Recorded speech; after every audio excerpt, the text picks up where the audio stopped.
Otitis media, അതായത് inflammation of the middle year, അതിനാണ് otitis media എന്ന് പറയുന്നത്.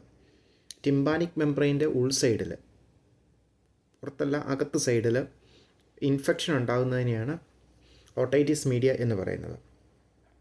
എന്തൊക്കെയാണ് ഈ ഓട്ടൈറ്റിസ് മീഡിയ ഉണ്ടാകാനുള്ള കാരണങ്ങൾ, റിസ്ക് ഫാക്ടേഴ്സ്, എങ്ങനെയുള്ള ആളുകളിലാണ് ഇതുണ്ടാകുന്നത്?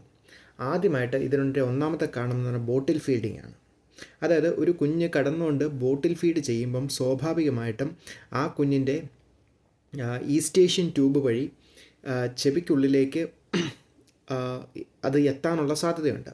ഒപ്പം അവിടെ മാത്രമല്ല, അതിലൂടെ ലങ്സിലെത്തി ന്യൂമോണിയ ഉണ്ടാകാനുള്ള സാധ്യതയുണ്ട്. അതുകൊണ്ട് ബോട്ടിൽ ഫീഡ് ചെയ്യുന്ന കുഞ്ഞുങ്ങൾക്ക് 2 അസുഖം വരാനുള്ള സാധ്യതയാണ്. ഒന്ന് ഓട്ടൈറ്റിസ് മീഡിയയാണ്, 2 ന്യൂമോണിയയാണ്. കാരണം ചെവിയിലേക്ക് ഈസ്റ്റേഷ്യൻ ട്യൂബ് വഴിയും ലങ്സിലേക്കും ഈ മിൽക്ക് പോകാനുള്ള സാധ്യതയുണ്ട് ബോട്ടിൽ ഫീഡിൽ കൊടുക്കുന്ന സാധനങ്ങൾ. പിന്നെ അടുത്ത സംഭവം എന്ന് പറഞ്ഞാൽ ക്ലഫ്റ്റ് ലിഫ്റ്റാണ്. അതായത് ക്ലഫ്റ്റ് ലിഫ്റ്റ് എന്ന് പറഞ്ഞാൽ ചുണ്ടിന് വിടവുണ്ടാവും. അപ്പം എങ്ങനെ പഠിച്ചാലും മൗത്ത് പൂർണ്ണമായിട്ടും ക്ലോസ് ആകത്തില്ല. അപ്പം അങ്ങനത്തെ സാഹചര്യത്തിൽ എപ്പോഴും മേളിൽ നിന്ന് വായുവിൻ്റെ പ്രസൻസ് ഉള്ളിലേക്ക് എപ്പോഴും വരാൻ സാധ്യതയുള്ളതുകൊണ്ട് ലങ്സിലും ഈസ്റ്റേഷ്യൻ ട്യൂബ് വഴിയും പോകാനുള്ള സാധ്യത കൂടുതലാണ്. അങ്ങനെ ഇൻഫെക്ഷനായി ഓട്ടൈറ്റിസ് മീഡിയ ഉണ്ടാകാനുള്ള സാധ്യതയുണ്ട്. പിന്നെ പാസീവ് എക്സ്പോസർ ടു ടൊബാക്കോ അല്ലെങ്കിൽ സ്മോക്കിംഗ്. ടുബാക്കോ സ്മോക്കിങ്ങിലേക്ക് പാസീവായിട്ട് എക്സ്പോസർ ഉണ്ടാകുന്നു.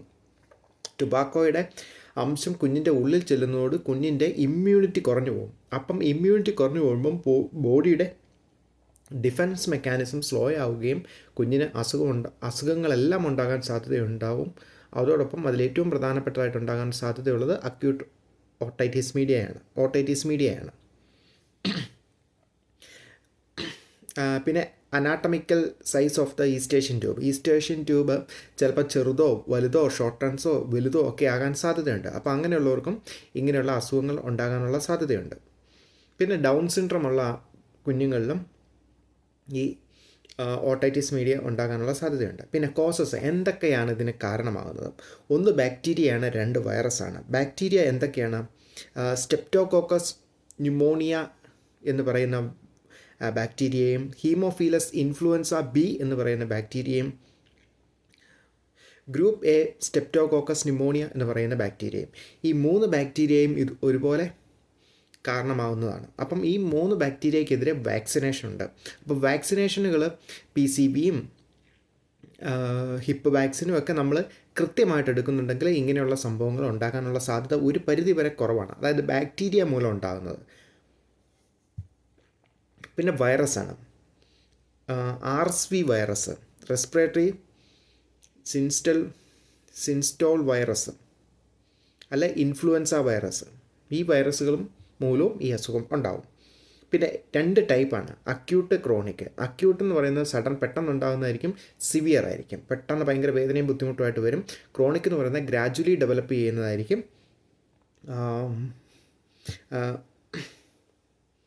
ലോങ് ടൈം കൊണ്ട് ഉണ്ടാകുന്നതായിരിക്കും, റിക്കറൻ്റ് ആയിരിക്കും. അതായത് ഒന്നിൽ കൂടുതൽ പല പ്രാവശ്യവും അത് വന്നുകൊണ്ടിരിക്കും. പിന്നെ അതിൻ്റെ ഏറ്റവും വലിയ പ്രത്യേകത ക്രോണിക് ആണെങ്കിൽ ഡിസ്ചാർജ് ഉണ്ടാകും. ചെവിയിൽ നിന്ന് പഴുത്ത് പൊട്ടി പുറത്തേക്ക് വരാനുള്ള സാധ്യതയുണ്ട്, പസ് ഡിസ്ചാർജ് ഉണ്ടാകാൻ സാധ്യതയുണ്ട്. പിന്നെ ക്ലിനിക്കൽ മാനിഫെസ്റ്റേഷൻ. എന്താണ് ഇതിൻ്റെയൊക്കെ ക്ലിനിക്കൽ മാനിഫെസ്റ്റേഷൻ എന്ന് ചോദിച്ചാൽ, ആദ്യമായിട്ട് പേഷ്യൻറ്റിന് ഇത് ഇൻഫെക്ഷൻ മൂലം ഉണ്ടാകുന്നതായതുകൊണ്ട് പെയിനും ഫീവറും ഇതിൻ്റെ കീ മാർക്കറാണ്. സിവിയർ പെയിൻ ആയിരിക്കും, കൊച്ചിന് ഭയങ്കര ഒട്ടാൾജിയ എന്ന് പറയും, ഒപ്പം ഇറിറ്റേഷനും. പിന്നെ ഇത് എങ്ങനെയാണ് നമ്മൾ ഈ കൊച്ചിൻ്റെ പെയിൻ കണ്ടുപിടിക്കുന്നത്? കുഞ്ഞുങ്ങളായതുകൊണ്ട് കണ്ടുപിടിക്കാനുള്ള ഏറ്റവും വലിയ മാർഗം എന്ന് പറയുന്നത്, കൊച്ച് എപ്പോഴും ചെവി റബ്ബ് ചെയ്തുകൊണ്ടിരിക്കും, ചെവിക്കുള്ളിലേക്ക് ഫിംഗർ ഇങ്ങനെ ഇട്ടുകൊണ്ടിരിക്കും, റബ്ബ് ചെയ്യും, ഇങ്ങനെ ഫിംഗർ ഇങ്ങനെ ഇട്ടുകൊണ്ടിരിക്കും. പിന്നെ എപ്പോഴും തല ഇങ്ങനെ ആട്ടിക്കൊണ്ടിരിക്കും, ഇങ്ങനെ ആട്ടിക്കൊണ്ടിരിക്കും. കൊച്ചിന് വേദന പ്രസൻറ്റ് ചെയ്യാനുള്ള ഏക മാർഗം ഈ 3 എണ്ണമേ ഉള്ളൂ. ഒപ്പം ഇറിറ്റേറ്റഡ് ആയിരിക്കും, എപ്പോഴും ക്രൈയിങ് ആയിരിക്കും. ഇത്രയും കാര്യങ്ങളിൽ നിന്നാണ് നമ്മൾ ഇത് കൊച്ചിന് പെയിൻ ഉണ്ട് എന്ന് പറയുന്നത്. പുള്ളിങ് ഓൺ ദ ഇയറാണ് പറയുന്നത്, ഇങ്ങനെ വലിച്ചുകൊണ്ടിരിക്കും. Rolling head from side to side ഇങ്ങനെ ചെയ്തുകൊണ്ടിരിക്കും. പിന്നെ എല്ലാ ഇൻഫെക്ഷൻ്റെയും കീ പോയിൻ്റ് എന്ന് പറയുന്നത് ഫീവറാണ്. ആ ഫീവർ ഇവിടെ ഉണ്ടാവും. പിന്നെ ചെവിയിൽ നിന്ന് എയർ ഡ്രം പൊട്ടി അതിൻ്റെ ഉള്ളിൽ നിന്ന് പസ് പുറത്തേക്ക് വന്ന് ചെവിയിലൂടെ ഒലിച്ച് പുറത്തേക്ക് ഇറങ്ങാനുള്ള സാധ്യതയുണ്ട്. Rupture of the tympanic membrane കൊണ്ടാണ് അങ്ങനെ സംഭവിക്കുന്നത്, പസ് അവിടെ കളക്ട് ഓവറായിട്ടുണ്ടെങ്കിൽ. അപ്പം പസ് ഉള്ളിലെ ചെവിയിൽ നിറഞ്ഞിരിക്കുന്നതുകൊണ്ട് നമുക്ക് ഫീലിംഗ് ഓഫ് ദ ഫുൾനെസ് ഉണ്ടാവും. പിന്നെ ഓട്ടോസ്കോപ്പിക് എക്സാമിനേഷൻ ചെയ്യുമ്പം ടിമ്പാനിക് മെംബ്രെയിൻ ബൾജായിട്ടിരിക്കുന്നതായിട്ടും റെഡായിട്ടിരിക്കുന്നതായിട്ടും സ്വെല്ലിങ് വീർത്തിരിക്കുന്നതായിട്ടും ഇൻമൂവബിൾ അനക്കമില്ലാതെ സ്ട്രോങ് ആയിട്ടിരിക്കുന്നതായിട്ടും ടിമ്പാനിക് മെംബ്രെയിനെ നമുക്ക് ഓട്ടോസ്കോപ്പിലൂടെ കാണാൻ പറ്റും. പിന്നെ കോംപ്ലിക്കേഷൻ എന്തൊക്കെയാണ് ഈ ഓട്ടൈറ്റിസ് മീഡിയ ഉണ്ടാകാനുള്ള സാധ്യത? Perforation of the tympanic membrane, അതായത് ടിമ്പാനിക് മെംബ്രെയിന് ഹോളുണ്ടായി സൗണ്ട് ശരിക്കും കേൾക്കാൻ പറ്റാത്ത അവസ്ഥ പേഷ്യൻറ്റിന് വരാം. അത് സിവിയർ ഓട്ടൈറ്റിസ് മീഡിയയിലാണ് അങ്ങനെ ഉണ്ടാകുന്നത്. പിന്നെ പസ് ഡ്രെയിൻ ചെയ്ത് പുറത്തേക്ക് വരിക എന്ന് പറയുന്ന കോംപ്ലിക്കേഷൻ. പിന്നെ ഹിയറിംഗ് ഇമ്പയർമെൻറ്റ്, ഈ അസുഖം ഉണ്ടെങ്കിൽ ചെവി കേൾക്കാൻ പറ്റാത്ത അവസ്ഥ, കേൾവി കുറയാനുള്ള സാധ്യതയുണ്ട്. ഇനി ഇൻ്റർവെൻഷൻ, എന്തെല്ലാം ഇൻ്റർവെൻഷനാണ് നമ്മൾ ചെയ്യേണ്ടത്, എന്തൊക്കെ നേഴ്സിംഗ് മാനേജ്മെൻറ്റാണ് നമ്മൾ കൊടുക്കേണ്ടത്? ബാക്ടീരിയ ആയതുകൊണ്ട് തന്നെ നമ്മുടെ പ്രൈമറി മാനേജ്മെൻറ്റ് എന്ന് പറയുന്ന ആൻറ്റിബയോട്ടിക് തെറാപ്പിയാണ് നമ്മളിവിടെ കൊടുക്കുന്നത്. അതായത് മെയിനായിട്ട് കൊടുക്കുന്ന ആൻറ്റിബയോട്ടിക് ഏതാണെന്ന് പറഞ്ഞാൽ അമോക്സിലിനാണ് നമ്മൾ കൊടുക്കുന്നത്. ഇനി അമോക്സിലിനോട് ചില ബോഡി റിയാക്റ്റ് ചെയ്യും. അങ്ങനെ അലർജി ഉണ്ടാവുകയാണെങ്കിൽ അമോക്സിലിൻ ക്ലാവുലിനേറ്റ് എന്ന് പറയുന്നതും കൂടി അമോക്സിലിൻ പ്ലസ് ക്ലാവുലിനേറ്റും ആഡ് ചെയ്ത ആൻറ്റിബയോട്ടിക് നമ്മൾ കൊടുക്കാറുണ്ട്. പിന്നെ ആൻറ്റിബയോട്ടിക് കൊടുക്കുമ്പോൾ എപ്പോഴും ശ്രദ്ധിക്കേണ്ടത് ആ കോഴ്സ് കംപ്ലീറ്റ് ചെയ്യാനായിട്ട് നമ്മൾ റെക്കമെൻഡ് ചെയ്യണം. കാരണം ചിലപ്പോൾ 1-2 ദിവസം ഈ മെഡിസിൻ എടുത്തു കഴിയുമ്പം ആൻറ്റിബയോട്ടിക് സ്റ്റാർട്ട് ചെയ്ത് ഒരു 5 ദിവസം കഴിയുമ്പം ചിലപ്പോൾ പേഷ്യൻറ്റിന് എല്ലാ സൈൻസ് ആൻഡ് സിംറ്റംസും കുറയുന്നതായിട്ട് ഫീൽ ചെയ്യാം. അങ്ങനെ ചെയ്യുന്നത് കൊണ്ട്, കാരണം ഇത് ഒരു ഹോസ്പിറ്റൽ അഡ്മിഷൻ കൊച്ചിന് വേണ്ട, വീട്ടിൽ വിടാവുന്ന കേസാണ്. അപ്പോൾ വീട്ടിൽ വിടുമ്പം സ്വാഭാവികമായിട്ടും മാതാപിതാക്കൾ അങ്ങനെ ആൻറ്റിബയോട്ടിക് നല്ലതല്ല എന്നൊക്കെ തോന്നി ഇത് നിർത്താൻ സാധ്യതയുണ്ട്. പക്ഷേ ആൻറ്റിബയോട്ടിക്കിന് അങ്ങനെ നിർത്തിയിട്ടുണ്ടെങ്കിൽ ആൻറ്റിബയോട്ടിക്കിൻ്റെ റെസിസ്റ്റൻസ് ഉണ്ടാകാൻ സാധ്യതയുണ്ട്. റെസിസ്റ്റൻസ് എന്ന് പറഞ്ഞു കഴിഞ്ഞാൽ, കാരണം പകുതി വെച്ച് മുഴുവൻ മൈക്രോ ഓർഗാനിസവും കൊല്ലപ്പെടാതെ പകുതി വെച്ച് നശിക്കപ്പെടും. എന്നാൽ ബാക്കി നിൽക്കുന്നത് അവിടെ അല്പായുസോടുകൂടിയുണ്ട്. അപ്പം അത് പൂർണ്ണമായിട്ടും തീരാത്തതുകൊണ്ട് അവരെന്ത് ചെയ്യുന്നു എന്ന് പറഞ്ഞാൽ അവരുടെ ജീൻ മ്യൂട്ടേഷൻ സംഭവിക്കും. അതായത് ഈ നിൽക്കുന്ന ബാക്ടീരിയനെ ആൻറ്റിബയോട്ടിക്കിൻ്റെ പ്രസൻസിലും വളരാൻ ശേഷിയുള്ള ജീൻ, അതിജീവിക്കുന്ന ജീൻ ഉണ്ടാക്കി ജീൻ മ്യൂട്ടേഷൻ നടത്തി കൂടുതൽ ശക്തരായിട്ട് തിരിച്ചു വരാൻ സാധ്യതയുണ്ട്. അങ്ങനെ വന്നു കഴിഞ്ഞാൽ നമ്മളിപ്പോൾ കൊടുത്തുകൊണ്ടിരിക്കുന്ന ആൻറ്റിബയോട്ടിക്കുകളൊന്നും ഏൽക്കാതെ വരും. അങ്ങനെ അത് ന്യൂമോണിയ പോലുള്ള അടുത്ത സ്റ്റേജിലേക്ക് പോയി ഈ ആൻറ്റിബയോട്ടിക് അവിടെ യൂസ് ചെയ്യാൻ പറ്റാതെ വരുന്ന അവസ്ഥയുണ്ടാവും. അതാണ് ഇതിൻ്റെ ഒരു പ്രത്യേകത. അതുകൊണ്ട് ആൻറ്റിബയോട്ടിക്കിൻ്റെ അഡ്മിനിസ്ട്രേഷൻ കമ്പൾസറി ആയിട്ട് വീണ്ടും മനസ്സിലാക്കിച്ച് അതിൻ്റെ ഇമ്പോർട്ടൻസ് മനസ്സിലാക്കിച്ച് തന്നെ മാതാപിതാക്കളെ വീട്ടിലേക്ക് വിടാൻ പാടുള്ളൂ. പിന്നെ പെയിൻ മാനേജ്മെൻറ്റാണ്. ആൻറ്റിബയോട്ടിക് തെറാപ്പി പോലെ തന്നെ പ്രധാനപ്പെട്ടതാണ് പെയിൻ മാനേജ്മെൻറ്റ്. കാരണം പെയിൻ ഉള്ളത് കൊണ്ട് കൊച്ചിന് ഒരുപാട് ബുദ്ധിമുട്ടുകളുണ്ടാകും. അപ്പം ഇബിപ്രൂഫൻ, ഡൈക്ലോഫെനാക് അതുപോലുള്ള മെഡിസിൻസുകൾ നമ്മൾ കൊച്ചിന് കൊടുക്കേണ്ടി വരും. പിന്നെ ഫീവർ ഉള്ളതുകൊണ്ട് പാരസെറ്റാമോൾ കൊടുക്കേണ്ടി വരും. ഹീറ്റ് ആപ്ലിക്കേഷൻ, കാരണം ഇത് ഈ സിംറ്റംസ് ഒക്കെ ഒന്ന് സബ്സൈഡ് ആകാനായിട്ട് ഹീറ്റ് ആപ്ലിക്കേഷൻ കൊടുക്കും. പിന്നെ ഡ്രെയിനേജ് ഉണ്ടാവും, പസ്സിൻ്റെ ഡ്രെയിനേജ് ഉണ്ടാവും. അപ്പം എവിടെയാണോ ഏത് ചെവിയിലാണോ അഫക്റ്റഡ്, അപ്പോൾ ആ ചെവിയുടെ ഭാഗത്തേക്ക് കൊച്ചിനെ കടത്തുവാണെങ്കിൽ ആ ഡ്രെയിനേജ് എല്ലാം പുറത്തേക്ക് വരാനായിട്ട് ഒരുപാട് സഹായിക്കുന്നതാണ്.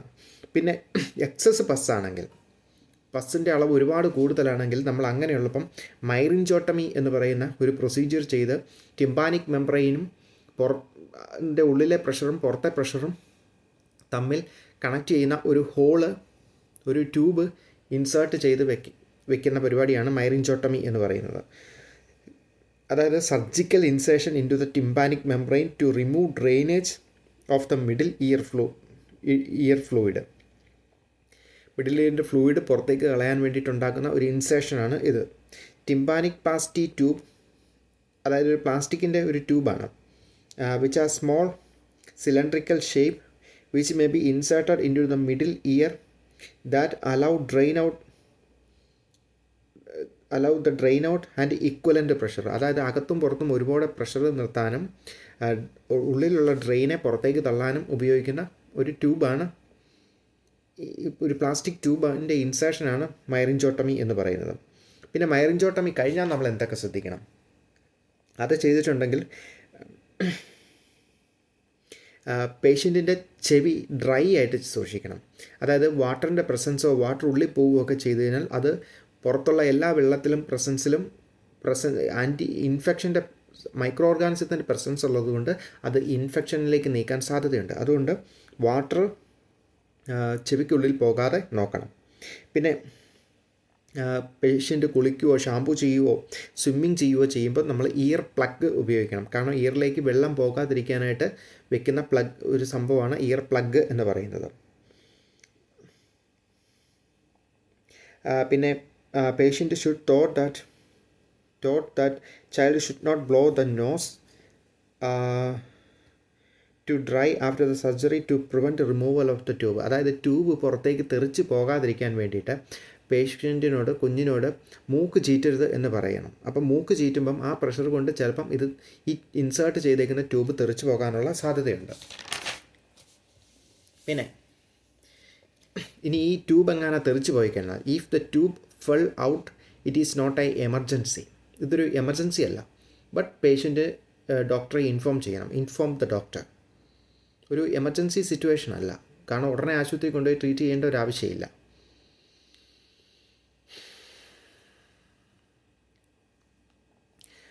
ഇനി ചില സമയത്ത് rupture of the tympanic membrane ഗുരുതരമായ രീതിയിൽ കേൾവിയെ ബാധിക്കത്തക്ക രീതിയിൽ റപ്ചർ ഉണ്ടാകാനായിട്ട് സാധ്യതയുണ്ട്. അങ്ങനെ ഉണ്ടെങ്കിൽ നമ്മൾ ടിമ്പാനോപ്ലാസ്റ്റി എന്ന് പറയുന്ന പരിപാടി നമ്മൾ ചെയ്ത് ആ ഇൻസെഷൻ അടച്ചു കൊടുക്കേണ്ടതാണ്.